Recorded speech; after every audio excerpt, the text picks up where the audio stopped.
Esto es algo que ni siquiera leyéndolo les va a evitar conflictos, ¿no? Tienen que practicarlo y a veces también, aún practicándolo, va a venir un paciente, y lo pongo entre comillas, ¿no? Porque hay razones por las cuales un paciente o un familiar se exacerba, se exalta, no es porque se la agarre con ustedes, o no es porque esté en contra de ustedes, de verdad, o no, pues, no es porque quiera hacerles problema. Doy por hecho que todos ustedes, quizá la mayoría de médicos también, siempre van a querer hacer lo mejor por el paciente, ¿no? Y a veces si encuentran a alguien que les reclama, ustedes, oye, pero te estoy ayudando, ¿no?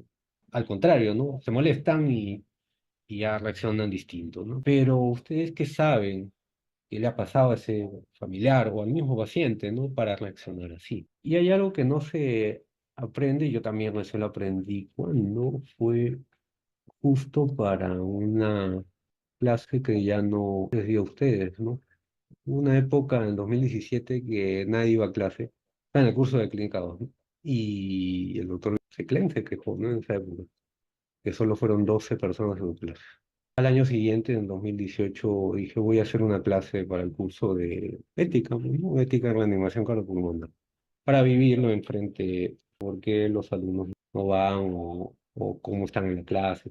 Es cierto que la mayoría en esa época, de la mitad para atrás, estaban quizá al inicio desatendidos, ¿no? Pero yo les mostraba videos, les desplazaba, preguntaba y creo que al final sí se engancharon, ¿no? Entonces, al siguiente año di otra charla que era esta, ¿no? Que era sobre sufrimiento. Está en el canal también, la tienen en el QR si les interesa. Y ves de otro punto de vista a las personas, ¿no? Nadie sabe, en realidad, de verdad, nadie sabe si alguien está sufriendo. Ni siquiera cuando uno le pregunta, ¿estás bien? O lo peor, ¿no? Que a mí nunca me gustaba que me digan eso, ¿no? Porque te induce la respuesta, ¿no? Que te dice, todo bien, todos te van a decir que sí, ¿no? Sí, estoy bien, todo está muy bien. Pero eso es una actuación, ¿no? Y aún así, ¿no? Tú sí me preguntes, ¿no? Porque ves a la persona, quizás sea tu amigo o alguien cercano que está preocupado por él. Aún así, preguntando, te van a decir que están bien, ¿no? Porque no quieren decirlo, ¿no? En ese momento. Pero ya, volviendo al tema del paciente o de los familiares, ¿no? Ambos están sufriendo, ¿no? En mayor o menor medida, por múltiples razones, no solo por la enfermedad que están sufriendo. Ustedes que saben, ahora peor, desde el año pasado, este año, el CIS casi no tiene nada, ni siquiera en el Hospital Baiza, que será en las postas de provincia, ¿no? Me imagino. Entonces, si alguien a la justa gana 100 soles semanales y se cae enfermo y no tiene dinero para comprar, obviamente va a sentir una frustración, etcétera, ¿no? Y nos va a ver a nosotros como la cara del lugar, entre comillas, que nos lo está apoyando, que es el hospital o la posta. Pero en cambio, si ustedes le preguntan si alguien está así, ¿no? Si alguien lo ven o que está molesto, etcétera, ¿no? Hay una pregunta, solo para que se enganchen, después lo pueden ver como le digo en esos videos. Y ustedes le preguntan si está bien o qué le pasa y le van a decir nada. La pregunta clave es que, ¿cómo ha pasado el día de hoy? Y les habrá tocado también a ustedes, ¿no? Cuando uno está, no digo feliz, radiante, etcétera, etcétera, ¿no?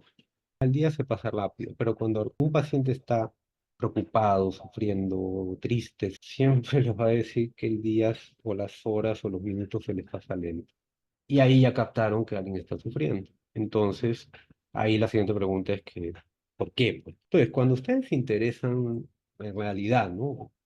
Por lo que le está pasando, o qué está pensando en esos momentos el paciente o el familiar, la actitud cambia, ¿no? Si lo ven, ¿no? Porque ustedes están cumpliendo su trabajo, ¿no? Porque tienen que diagnosticar la enfermedad de alguien, las personas a veces lo ven así también, ¿no? Que no se interesan por ellos. Algo que yo hago en el hospital. Lo que yo les pregunto más que me presenten la historia, el externo, etcétera, etcétera. Simplemente me acerco a la paciente, le agarro el brazo y le pregunto cómo se siente. Nada más, ¿no? Y a partir de ahí una conversación. Algunos ha tocado, ¿no? Estoy mal, que tengo dolor, nadie me atiende. Ya, señora, yo recién la conozco, pero dígame, ¿no? Que le molesta porque está así, no, es que tenía dolor y nadie me puso la ampolla, no lo sé, ¿no? Va a haber razones.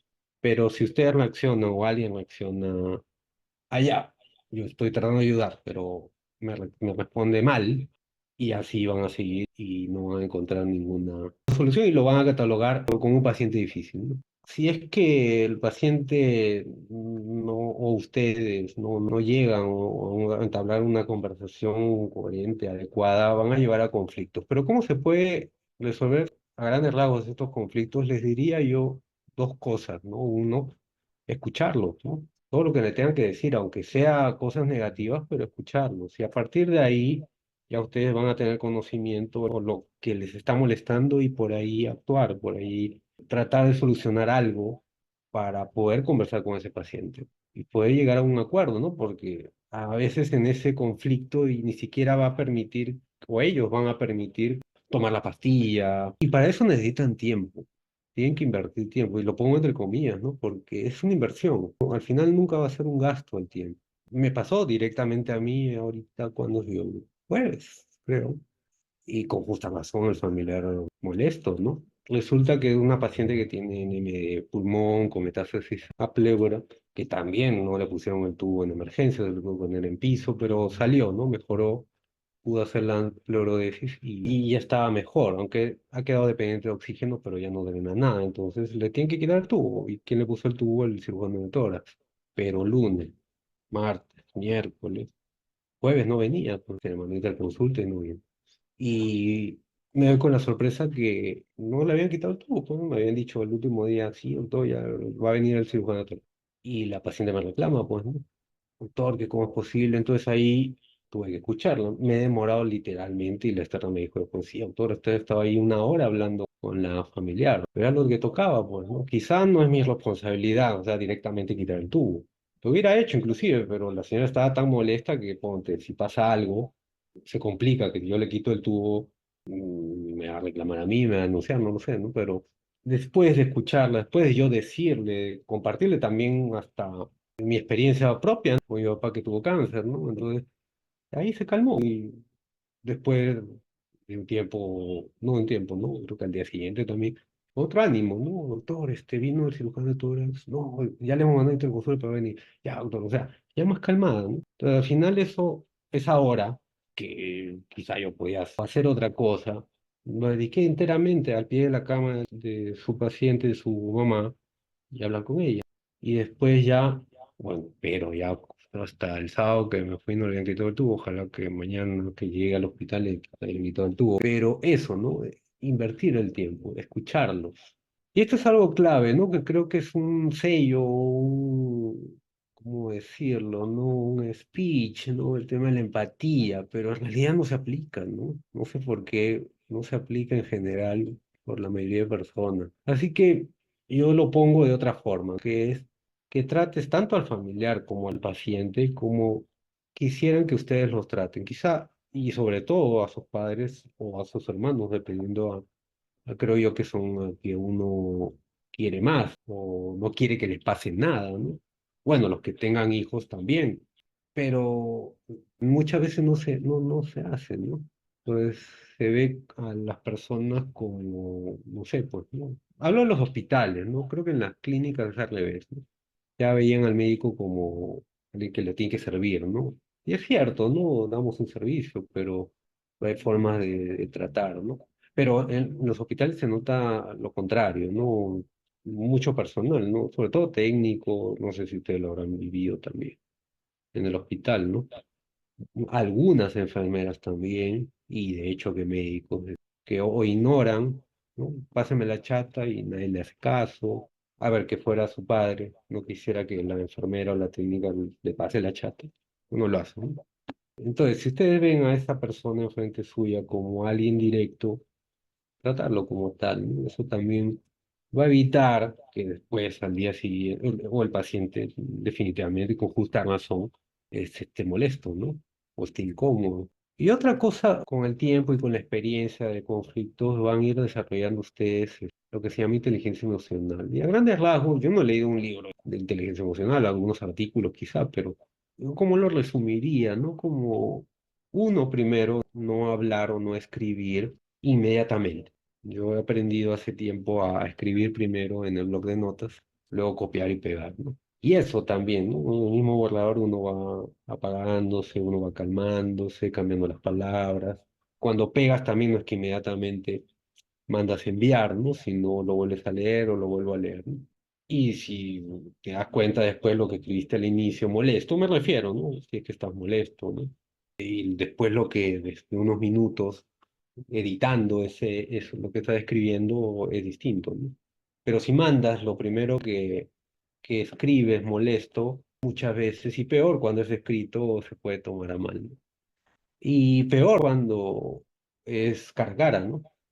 Entonces, si alguien te responde o te dice algo, no sé, gritando, etcétera, etcétera, y contestas inmediatamente, muchas veces va a ser con esas palabras que les decía, ¿no?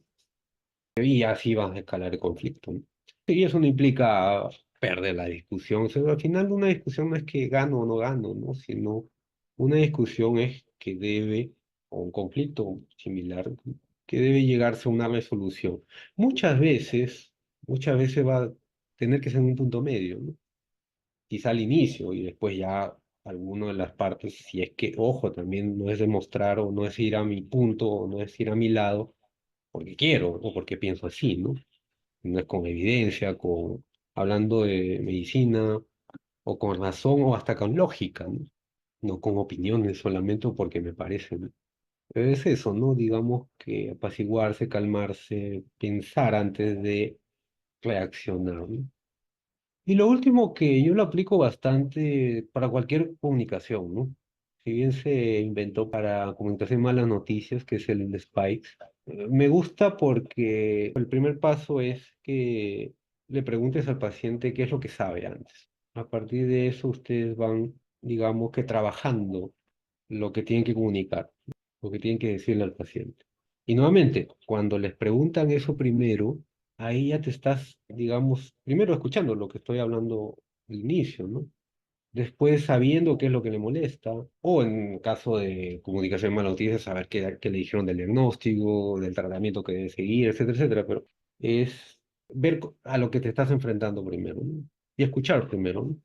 Y después ya aplicar las otras partes que si se olvidaron después del taller de comunicación de la universidad, pueden revisarlo acá. Y la ventaja de este taller en el QR, pero obviamente como es el Spike está dirigido más que todo a malas noticias, pero considero yo que puede servir bastante para cualquier tipo de comunicación, no solo medicina, ¿no? Diría en general.